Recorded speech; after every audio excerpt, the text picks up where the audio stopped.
Okay, today we're going to do a little maintenance on the RV.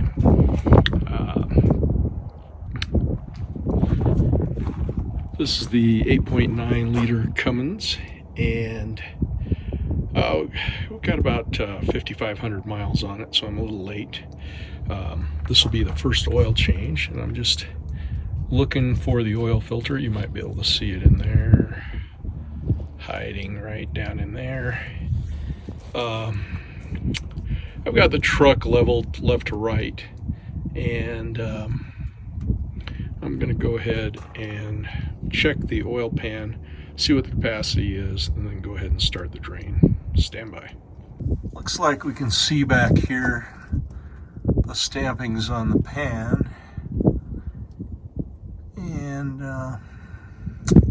that's good. I'll look it up in the book and see how many quarts of oil this thing actually holds.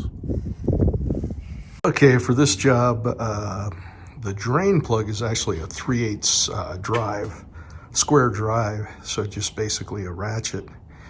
I'm going to go ahead and take my 3/8 adapter on a 1/2 inch breaker bar and a 1/2 inch ratchet in there because I think that thing is going to be tight.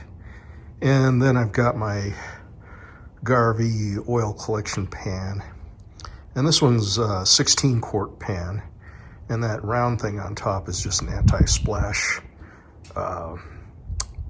pad that I usually use inside my standing oil drain pan. So let's see how this goes. Okay, well, you can see that right there. It actually wasn't all that tight. I was able to just break it loose gently with that breaker bar. So we'll go ahead and spin it out now and drain the oil. Stand by. That's a big old long drain plug. Oh, there we go.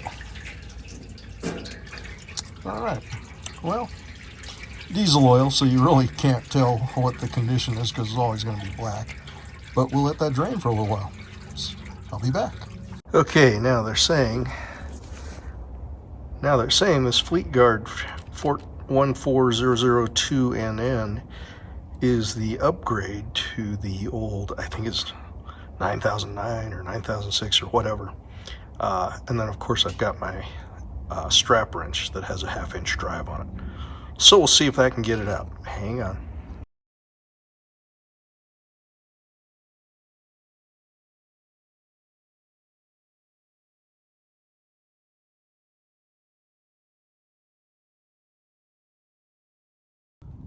Okay, for those of you hoping to see me covered in oil, didn't happen. It is the right filter. This is a, you can kind of see it through the orange paint there. So I got the right filter.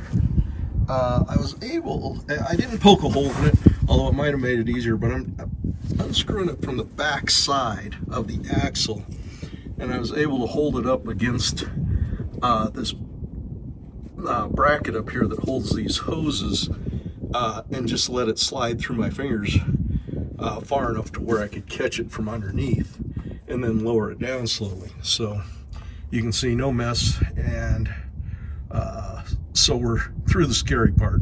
Now, getting up in there to wipe that off is going to be a little challenge, especially with my short arms, but we'll figure it out. And then I've got a pre-film. I don't think I'll try pre-filming it all the way because that'll be a little heavy, but I might go 3/4 of the way and screw it back on there. Stand by. All right, the oil filter's in up there, and I'll put today's date on it, and although I'll probably write it down in my logbook as well. And everything else is tightened up. So now I got to check my fuel filter and make sure that I bought the right one. And if I did, I'll go ahead and put that in today too, as well as the water separator. Stand by. Okay, turns out I have the right filter. on my engine, this filter is right up by the front left tire, or just inside the front left tire and leaf spring here. And you can see it's the FF630-411NN, and I still have that link up here. But we'll see how much diesel fuel comes falling out of this thing. Stand by. Alrighty then. Well, that filter was tight. So all my bragging about the oil filter not being too tight, this thing was on there, and it took every bit of my 18-inch breaker bar to get it off. But we won't put it back on that tight.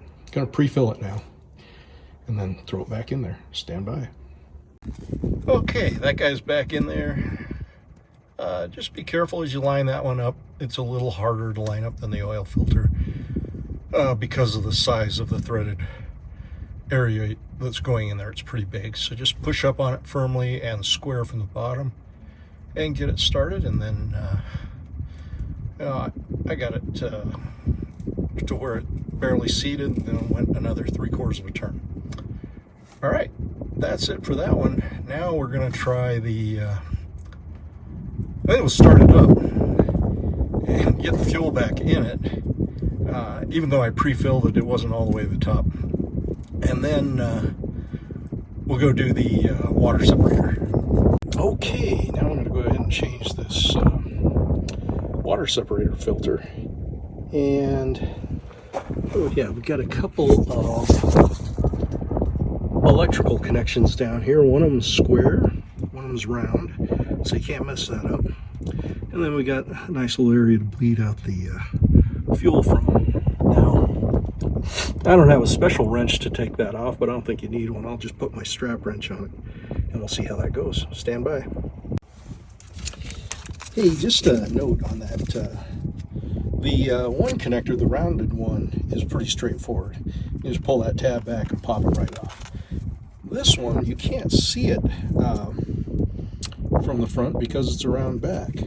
And what you have to do is take that little red tab and pull it down, and then you can press this little doohickey in and it'll come popping right out. So just something to keep in mind if you're doing this yourself. All right, that's all. And it takes a firm twist to loosen up that little pedcock. Then you can drain out your diesel fuel, and then you can pop the canister off of there. Now, I don't have the special tool to get around that thing, but I've got my strap wrench, so we'll try that out. Hopefully that'll work. I want to share this. When I pull that canister out, notice there's a lot of gunky stuff in there. So you want to clean that out real good before you put it back in. All right, so here's the new filter I got. So it's a Fleet Guard, but everything looks pretty similar. So, and it came with 2 O-rings, so we'll get that in there. And there's a handy-dandy picture of that thing, so I'm pretty sure it's going to fit. Okay, there's a direction worth following. Came with this little packet of grease, and it says, hey, put that on that O-ring right inside there. So we'll do that. Probably put some on the other O-rings as well. Stand by. Okay, all of the filters are changed. That water separator filter, it was a little dirty, and as was the canister. So we can go over and take a look at it now. Now, mine is the type that has a little pump on top.